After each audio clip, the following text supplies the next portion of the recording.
It's interesting that, in fact, the definition of consciousness in itself is conscious, that it is expanding and adjusting as energies on your planet are becoming more and more curious about it. And so that the definition of consciousness, as we spoke of it before in the 1970s, is a different definition as we speak of it now.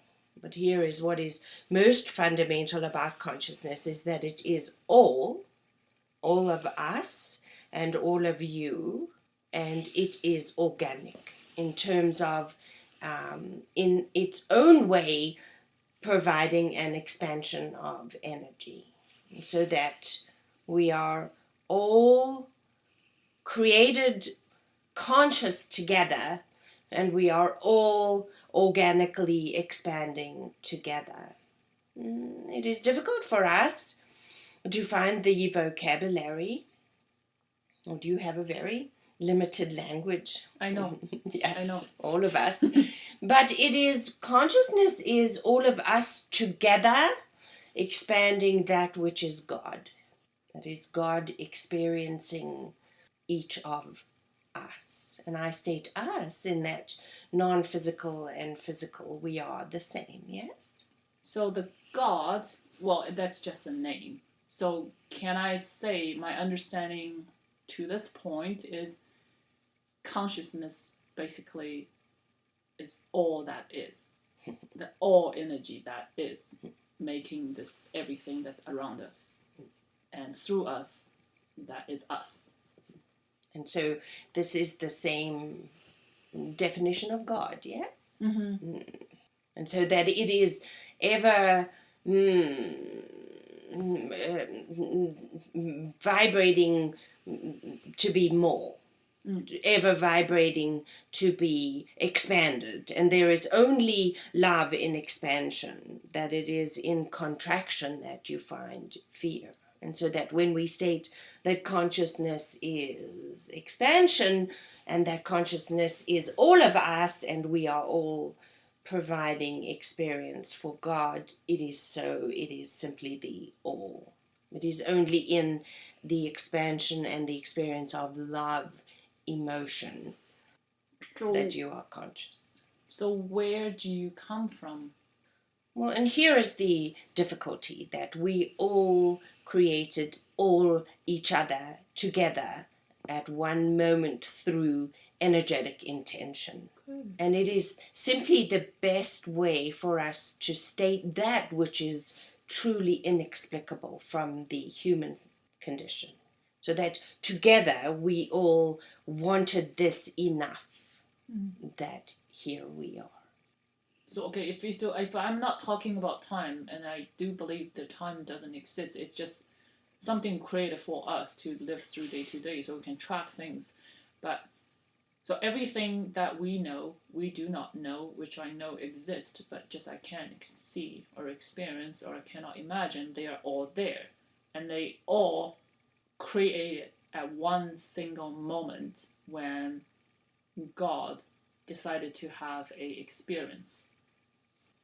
Well, it is so. And so that what is easier for you to understand is that your experience is for the evolution of your perfect eternal soul. Mm-hmm. But your experience is also for the experience of your soul community. Mm-hmm. But much more than that, your experience is for the all that you may call God. But here is an important fundamental piece of the human existence, that it is this seeking to understand that is part of the physical experience.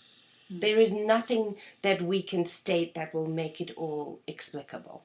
Mm. And it should not be so. Mm-hmm.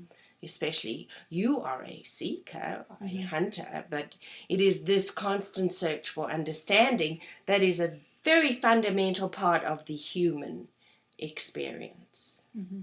But you will know that you are all. You will know that you are God, and you will know that it is only about love. Mm-hmm. So can you define love? Yes, I can define love. Because I understand this love is definitely different than a love that we are saying about a parent love towards the kid, your love towards your husband, love. But it is the love is the active or passive positive emotion, all of them. And in active love, it is about caring for somebody and giving and all of that kind of thing. And passive love is about peace and contentment. But it is not romantic love, and it is not parent love. It is every positive emotion in one word that is called love. So that's definitely is when you have no fear, you are all love. Because fear is the embodiment of all negative emotion.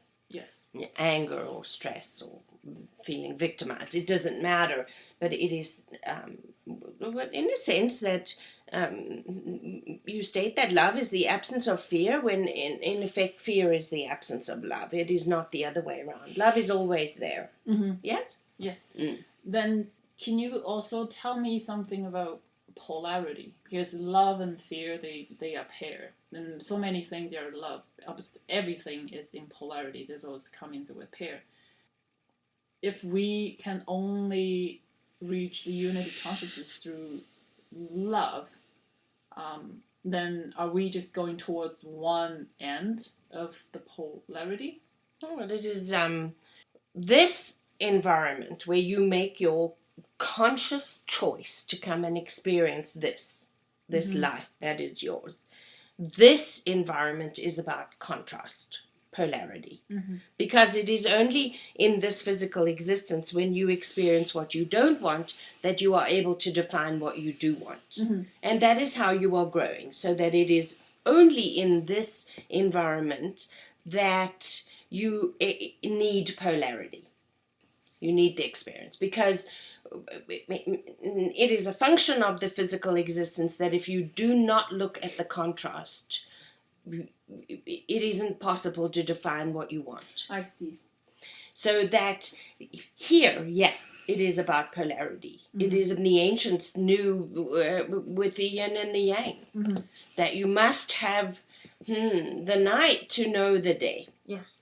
Here, but it is not so for all of the places where you will choose to have an experience. But in this lifetime, you can also choose, and seemingly I'm on the path to understand that you don't have to have this polarity to define everything that you are experiencing. You can choose just to understand everything through a positive side. I don't have to go through the negative side. Well, you ask me a difficult question here. We will state to begin that you personally have navigated your way to your path, and there is much credit to be given. And here is what you will find, that as you move along your path, as the positive love and light gets brighter, that your moments of contrast will get blacker. What you will do is you will not live a life of no contrast, but you will notice it more quickly, and you will have the skills to choose away from it more quickly. Yes, and if you would do yourself wrong to have an expectation that there will be no dark. Because I understand. This is how it is. Because there are some teachings that state that it's all a bed of roses, and that is not why you are here. Why you are here is to choose the light. And in being here to choose the light, there must be dark to choose away from. And so that it is, irresponsible for these teachings, because when the dark shows up, it will be so unexpected. But what you will do, Jessie, is you will make your choices quicker, and you will already have the tools with which to make those choices. You need not anticipate a dark night. Aware and choose away. Yes. And this is a very joyful process.